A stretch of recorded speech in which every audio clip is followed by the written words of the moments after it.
আসসালামু আলাইকুম বন্ধুরা, আশা করছি সবাই ভালো আছো। তো আমি এখন আছি ত্রিপুরা পাহাড়ের উপরে।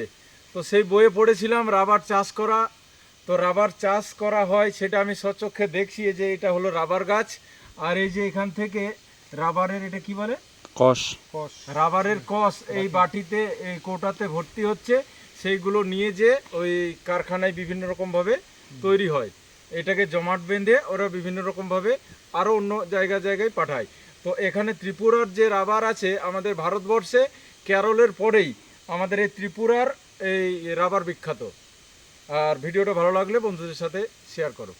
তো বন্ধুরা দেখতে পাচ্ছ যে এই রকম একটা কোটায় এই গাছ থেকে রাবার এক ঠোপা করে পড়ে ভর্তি হয়, দিয়ে সেটা মেশিনে ওটার সাথে আরও কেমিক্যাল মিশিয়ে সেটা একটা মোটা প্রলেপের মতো করে। আর এখন এই যে যতগুলো গাছ দেখছো, এইগুলো সবগুলোই রাবার গাছ।